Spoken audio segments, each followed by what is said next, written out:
So everyone was talking about this, and we didn't really address it ourselves during Toy Fair, but I figured we'd talk about it now.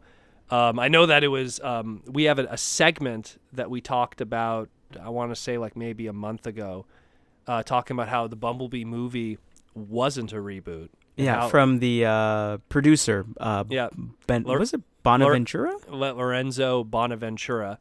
And we were like, well, it looks like it's not a reboot, da-da-da. And then the news came out at Toy Fair during one of the Hasbro product presentation panels.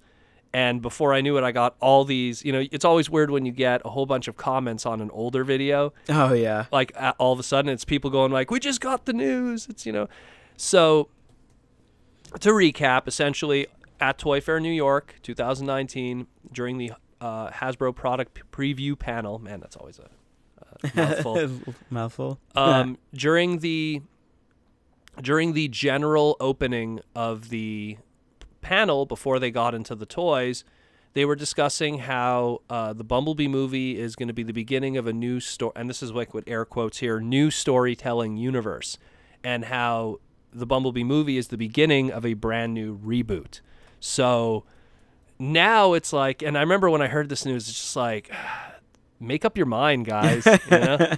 And granted, the individual that said it this time wasn't Lorenzo. So it's like I'd feel better if it came from the same horse's mouth as last time.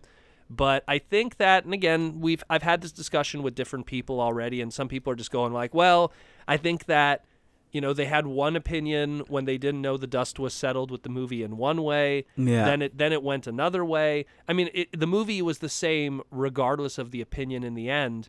But I think that the final conclusion was going to be decided by sales. And supposedly, the movie did well.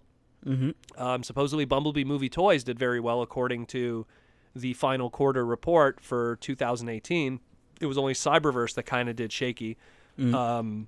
So the way it stands, Cyberverse is a little bit harder to watch. I mean, the Bumblebee movie's kind of everywhere, and then Cyberverse, it's like TV. You have to have cable. Officially, you have to have cable. Even in Canada, the way to watch the episodes on YTV, they are available, but they're kind of behind. So a lot of people, and I'm guilty of this myself. I will just watch it online through a dubious means, just to be able to watch it as it comes out, and as a result, the actual airings don't get that traffic, if you will. I don't want to say Nielsen's ratings because I don't even think that's a thing anymore. But I think it is, but they also include streaming, like official streaming. So like Netflix, Hulu. Well, that's official stuff they actually include. It's something that I really hope in the future for Transformers, because it was something I've been guilty of doing since 2001. Legit, like every episode of Armada, I downloaded online. Every episode of Energon and Cybertron, I watched the Japanese version and then bought the American DVDs later. Never watched it on TV. So, and here's someone who's a hardcore Transformer fan and didn't give a single You didn't support it when it was on. I didn't give him that viewing, traffic support. And it's partially, and I don't want to say that it's their fault. It is my own fault, but it's also partially because as a hardcore fan, I didn't want to have to wait 2 to 3 to 4 to, in the case of the Japanese stuff to the American stuff, like 6 months to watch the material. So it's something that I feel in the future. And we have this, like the best example is anime. We have a lot of what's called simul releases, where the latest episode of an anime comes out in Japan, and literally like an hour later, the English subtitled version is out, and it's through an official source. So when it's through an official source, when you're watching that latest episode of Attack on Titan or whatever, you're actually letting them know, hey, we like this product, and you're watching it through an official source, and it's fresh. Yeah. So I hope that in the future, Hasbro, and you could see slowly they're putting the Transformers Cyberverse episodes on their YouTube channel, but just not quick enough.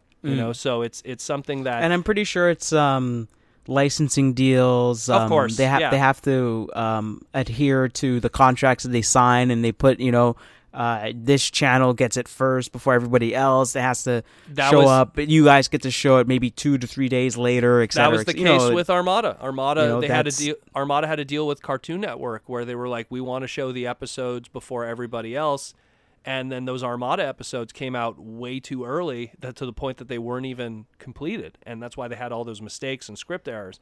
And well, of course, I mean, when you're trying to get ahead, like, you, like, again, like you said, if you want to watch it earlier, they have it there, but it's not going to be its best form of it. So do you wait to the later one that comes out, or you know what I mean? Like I think they're trying to find different ways to get it to the people as fast as they possibly can. But I mean, there's a give and take. There's a fine balancing act that they kind of have to walk. So it's either you get it early, but everything's not complete and there's mistakes. You get it later, but another part of the world gets it first, and then people are subtitling it and all that kind of stuff. And then it ends up anyways through, again, torrents and all kinds of dubious ways, or streaming websites. And then in the end, they lose out. So it's something that I hope in the future they get on that. But anyways, back to like Bumblebee movie being a reboot. We kind of went on a tangent there, but it's great news. It's great news, first of all. Number two, I mean, it's as it should be. I found that they're just, first of all, the movie continuity anyways before the Bumblebee movie came around already had plot holes to begin with. But I think that the Bumblebee movie existing and being part of that original Bay universe just created even more plot holes within those plot holes. I mean, first, if you just took the Bay universe as itself, movie 1 to 5, meaning like, 2007 movie to the last night, within itself, there's plot holes. Then you take that universe and then you add the IDW comics that at the time was actually canon with it and was, working alongside it. Those things with it created plot holes within itself. Some of it was to fix it. Some of it was to not fix it. It was a mess. And then you threw the Bumblebee movie in there and introduce characters and kill characters, and this character's here and that character's there, and then the designs are different, and it's like, well, what's going on here then? Like there's so many different conflictions. I mean, just the simplest thing, like how Bumblebee lost his voice. Even the smallest little thing like that creates plot holes across the span that you have to like constantly explain yourself over and over. So by this being a fresh slate, it leads to two things. Number one, it defeats all those plot holes that existed previously, which is good. Because, like it or hate it, the Bay universe was kind of getting messy towards the end. Sure, it's going to lead to us not really having a conclusion to that Unicron story that it was building up to, but I think that it might be for the best, in the same way that we never really got that epic Silver Surfer Galactus reveal in the Fantastic Four movies, but I think it was for the better considering the quality of those movies. And I didn't hate them too much, but I think that I rather reboot that and have the Marvel Universe do a new take on it than continue what they were building up to with those two Fantastic Four movies. So it's the same thing here, where it's like, okay, we were building up to Unicron, but now we have a universe that really adheres to a very Generation 1 kind of look. We have, at least with this movie, we had people behind the scenes that had a passion and really wanted to stay true to the original source material as much as possible.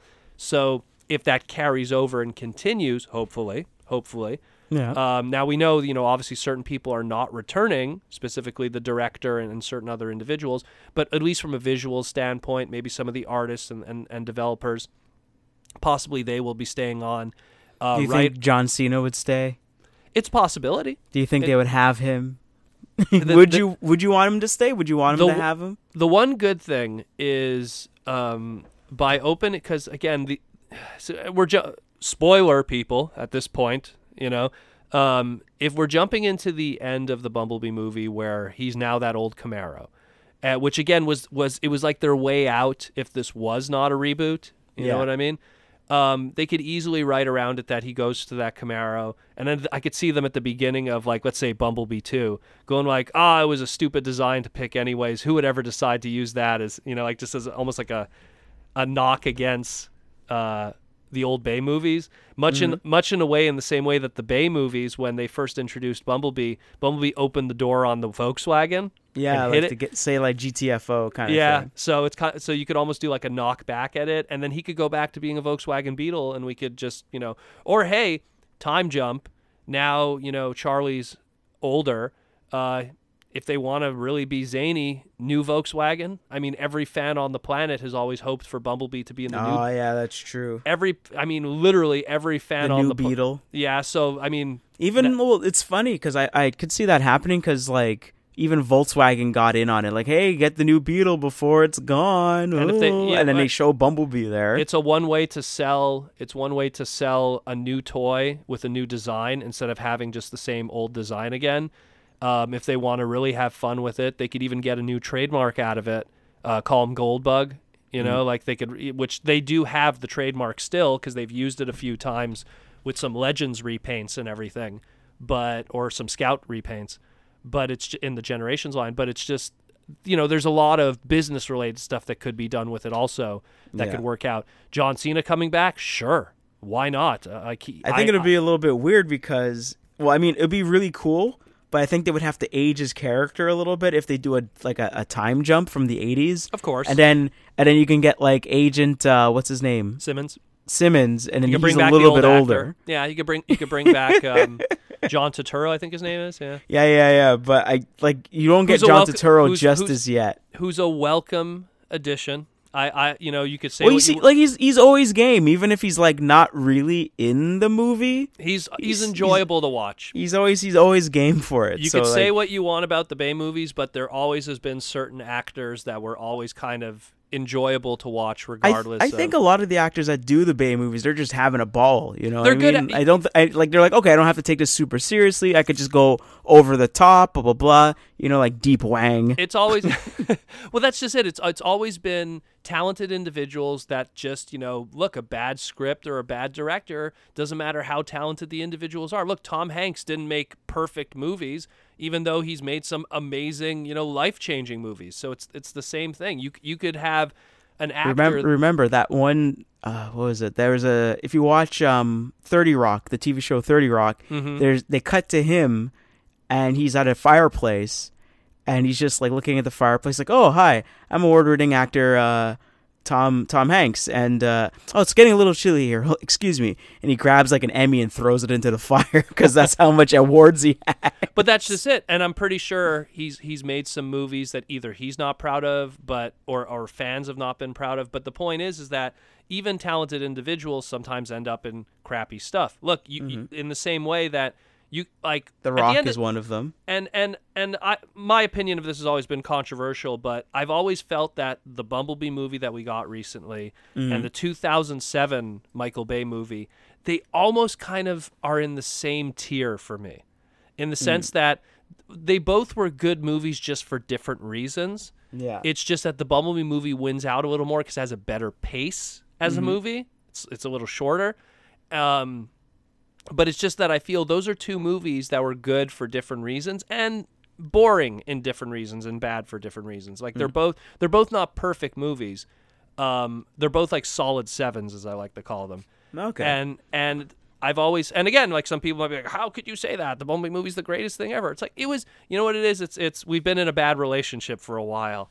So anyone we date at this point is amazing, So I think that's what a lot of people were going through.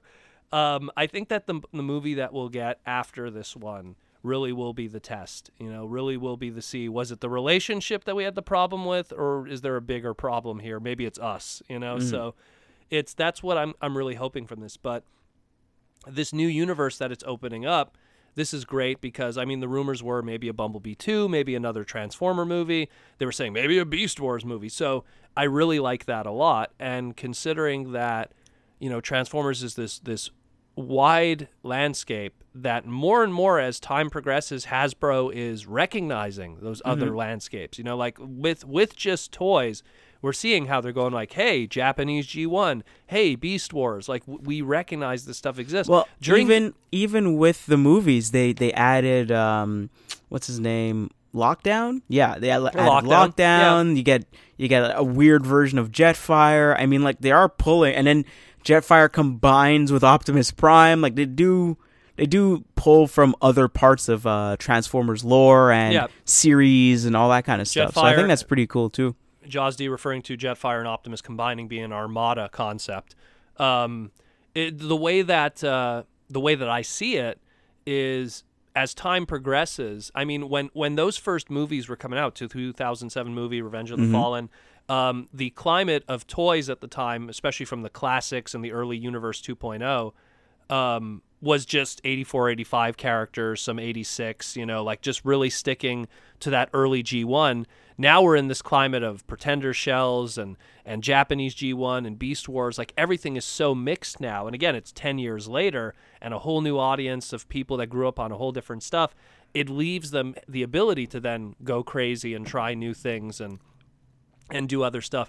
The difference with the Transformer brand, as opposed to a lot of other 80s franchises, Ninja Turtles and Rom the Space Knight and G.I. Joe, is that I think that, when you do a Turtles movie, you don't have, you have core characters, and those core characters have to be there. Right. Where Transformers, there's no rule that says it has to have Bumblebee, because there's been lots of Transformer series that didn't have a Bumblebee.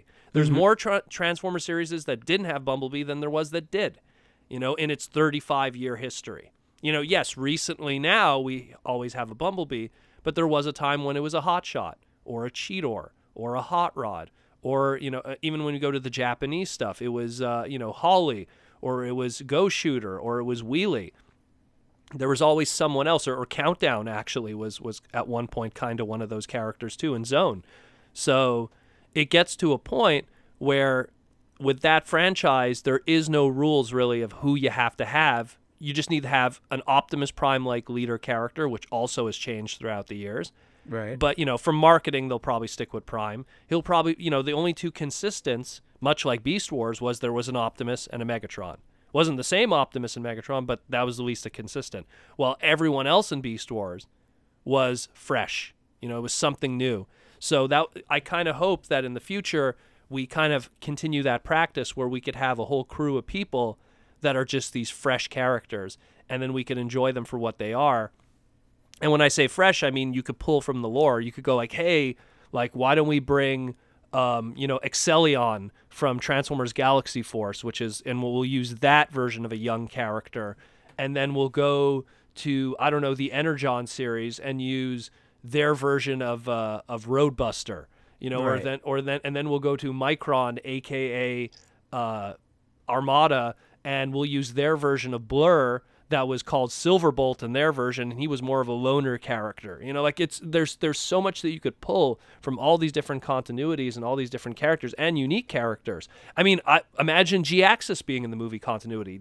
Jesus. Well, but that's just it. But G-Axis is a very lockdown, yeah, kind of level character. And when I say lockdown, I mean from the movie verse, where he's like a threat. So you could bring in a G-Axis that's like a fallen kind of upper tier boss character. Yeah, so true. and it then and again, that's a character that the second you bring him out there, you open the doorway to toys, merchandising, making the fandom and I mean the casual fandom familiar with this character, and then as a result, because they're familiar with this character, now you could introduce him into Cyberverse, make Generations toys.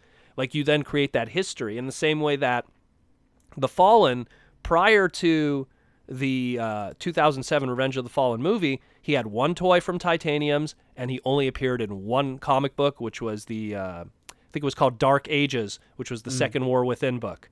And that was it for the Fallen. Then he comes out in this movie, and before you know it, the character of Megatronus, which is what the Fallen was originally, gets all these toys, gets all this different stuff. It all of a sudden exploded for that character, and before you know it, the character of the Fallen and Megatronus is now on the tongue of even casual Transformer fans that watch Transformers Prime, read the Covenant of Primus. So it's the same thing. It could do a boom for that. I mean, we could go on and on. I want to hear what people think this might lead to, because this is something that I'm very curious about, and I want to see it in the comments. I want to see what people think this could lead to from this new storytelling perspective that they're talking about with this, now that it's confirmed it's a reboot, because it could go any way. This fork in the road could split in many different directions. So it's really cool, but I really am curious what other people think.